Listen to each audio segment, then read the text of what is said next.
आप सब तो ये जानते ही होंगे, जितने मजे से हम अपनी धरती पर रहते हैं उतने मजे से हम किसी और प्लैनेट्स पर नहीं रह सकते। लेकिन फिर भी बहुत सारे लोग दूसरे प्लैनेट्स पर जाना चाहते हैं और वहाँ पर नई जिंदगी की शुरुआत करना चाहते हैं। यहाँ तक कि किसी दूसरे प्लैनेट पर जाने के लिए लोग धरती पर मौजूद अपना सब कुछ बेचने को भी तैयार हैं। और अगर दूसरे प्लैनेट्स पर बसने की बात आती है तो सबसे पहला नाम आता है मार्स का। और ऐसा हो सकता है आने वाले 100 से 200 सालों में हम इंसानों की एक पूरी कॉलोनी ही मार्स पर बस जाए, मतलब कि आने वाली जनरेशन मार्स पर रह रही हो। यहाँ पर मैं आपको बता दूं, इलॉन मस्क का प्लान है कि 2050 तक मार्स को कॉलोनाइज करने का काम शुरू कर दिया जाए। वैसे अगर देखें तो ये काम लगभग नामुमकिन सा लगता है, लेकिन अगर इलॉन मस्क की कोशिशों को देखा जाए तो फिर ऐसा लगता है कि वो कुछ भी कर सकते हैं। पर यहाँ पर एक सवाल उठता है, अगर हम मार्स पर एक सिटी बनाएं तो हमें किन किन प्रॉब्लम को फेस करना होगा।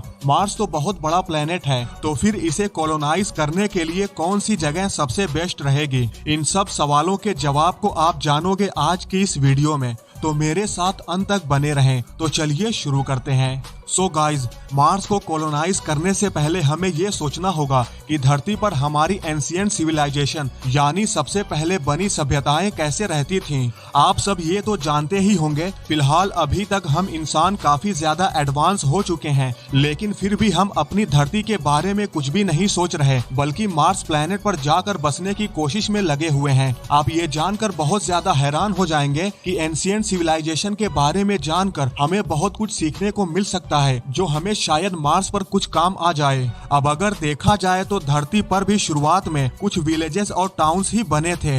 इंसान सबसे पहले मेसोपोटामिया और इजिप्ट जैसी जगहों पर काफी उन्नत सभ्यता का निर्माण किए थे, और इन सिविलाइजेशन की सेटलमेंट में द ग्रेट रिवर ने सबसे बड़ा रोल प्ले किया था। इजिप्ट ने अपने डेवलपमेंट की starting the great Nile river से की थी। इनफैक्ट जितनी भी एंशिएंट सिविलाइजेशन थी उन सभी ने अपने डेवलपमेंट की स्टार्टिंग किसी न किसी नदी के पास विलेजेस या फिर टाउन को बनाकर की थी। ये जो नदियां हैं सबसे पहले इंसानों को डेवलप करने के लिए दो अहम रोल प्ले करती हैं। सबसे पहला रोल कि वो फूड प्रोडक्शन के लिए काम में आती हैं, और दूसरा ये कि उस वक्त नदियां ट्रांसपोर्ट का सबसे बड़ा साधन थी। उस वक्त तो रोड का कॉन्सेप्ट भी नहीं था, जिसकी वजह से लॉन्ग डिस्टेंस ट्रेवल करने के लिए लोग नदियों का ही इस्तेमाल करते थे। एक ही जगह पर सिविलाइजेशन की डेवलपमेंट के लिए फूड प्रोडक्शन बहुत ही ज्यादा एफिशिएंट होना चाहिए, ताकि लोग अपनी एनर्जी दूसरे कामों में लगा सकें, जैसे कि बिल्डिंग्स बनाना, आर्ट वर्क और भी बहुत सी चीजों के लिए स्किल्स को डेवलप करना।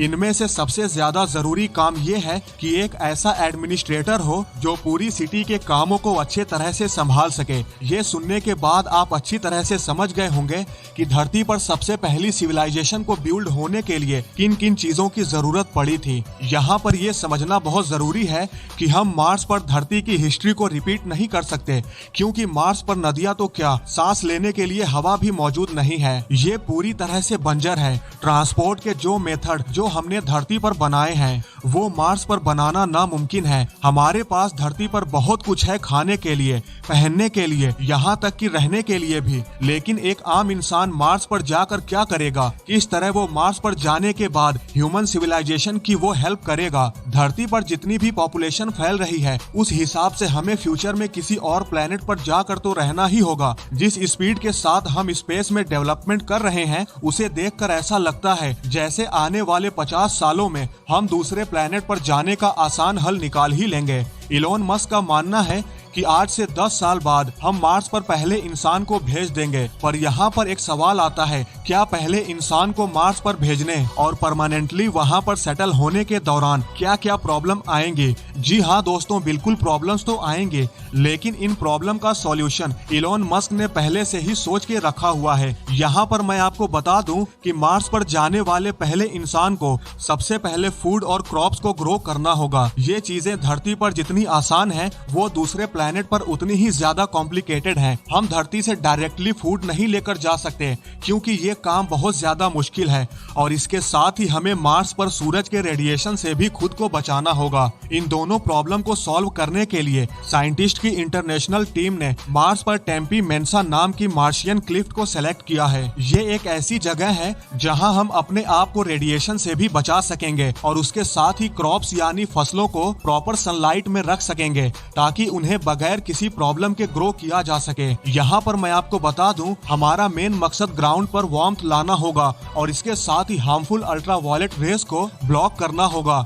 इसी से ही हम ऑर्गेनिक लाइफ को प्रोटेक्ट कर पाएंगे। आप सब तो ये जानते ही होंगे कि हमारी धरती के पास ओजोन लेयर है जो अल्ट्रावायलेट रेस से धरती को प्रोटेक्ट करती है और ये हार्मफुल लाइट अर्थ की ओजोन लेयर नाम की ढाल को चीरकर अर्थ की सरफेस पर नहीं पहुंच पाती। लेकिन इस ढाल के होने के बावजूद भी 1 या 2% अल्ट्रावायलेट रेज अर्थ की सरफेस पर पहुंच ही जाती हैं। अब जरा आप खुद ही सोचें, इतनी कम अल्ट्रावायलेट रेज हमारे लिए कितनी खतरनाक साबित होती हैं। तो फिर जिस प्लेनेट पर ओजोन लेयर है ही नहीं, वहाँ पर हमारा क्या हाल होगा। अल्ट्रावायलेट रेज ऑर्गेनिक मॉलिक्यूल्स और हम जिस चीज से बने हैं उसके लिए बहुत ही हार्मफुल है। इसलिए हमें न सिर्फ मार्स को हीट करना है बल्कि उसके सरफेस को भी अल्ट्रावायलेट रेज से भी बचाना है। इसके लिए हमें मार्स पर ओजोन जैसी कोई लेयर बनानी होगी जो कि फिलहाल तो नामुमकिन है, या फिर हमें मार्स पर अंडरग्राउंड ही रहना होगा। यहाँ पर मैं आपको बता दूं कि सिर्फ ओजोन लेयर ही नहीं है जो हमें मार्स को टेराफॉर्म करने से रोक रही है,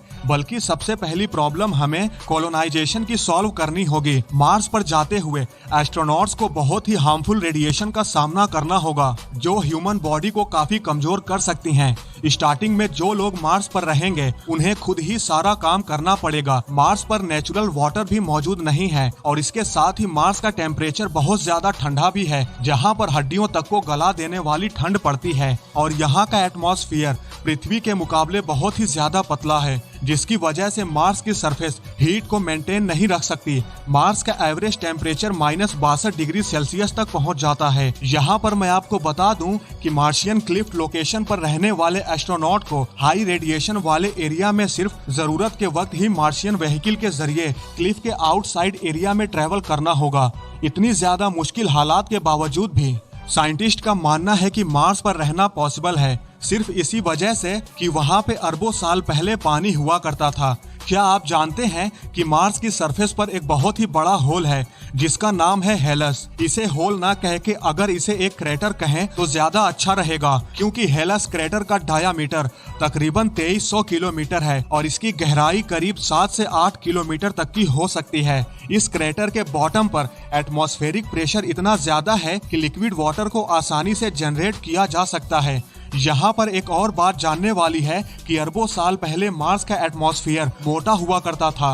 इसकी सरफेस भी आज के मुकाबले काफी गर्म थी। यहाँ पर ऐसी कंडीशन थी कि ऑर्गेनिक लाइफ जनरेट हो सकती थी। वक्त गुजरने के साथ साथ मार्शियन एटमॉस्फेयर में मौजूद लाइटर मॉलिक्यूल्स सोलर विंड की वजह से एस्केप यानी गायब हो गए, जिसकी वजह से मार्स के एटमॉस्फेयर पर बहुत ज्यादा असर पड़ा। इन लाइटर मॉलिक्यूल्स के एस्केप होने की असल वजह कि मार्स पर ग्लोबल मैग्नेटिक फील्ड नहीं है। साइंटिस्ट का कहना है कि 8 से 4 अरब साल पहले मार्स पर भी बिल्कुल अर्थ की तरह ब्लू स्काई, क्लाउड्स और फ्लोइंग वाटर हुआ करता था। लेकिन अब चूंकि मार्स की मैग्नेटिक फील्ड उसके इतिहास के शुरुआती समय में ही खत्म हो गई, जिससे उसका वायुमंडल खत्म होता चला गया, जिसकी वजह से मंगल ने अपने महासागर को गंवा दिया, जिससे मार्स पथरीला और बंजर ग्रह बनकर रह गया। चलो अब मान लेते हैं कि हमने मार्स पर सक्सेसफुली कॉलोनाइज कर लिया और सभी नेचुरल चैलेंजेस का सामना करके एक सेल्फ सस्टेनिंग सिटी भी बना ली, तो फिर भी एक सवाल अपना सर उठाता है कि आखिर इस सिविलाइजेशन को ऑपरेट कैसे किया जाएगा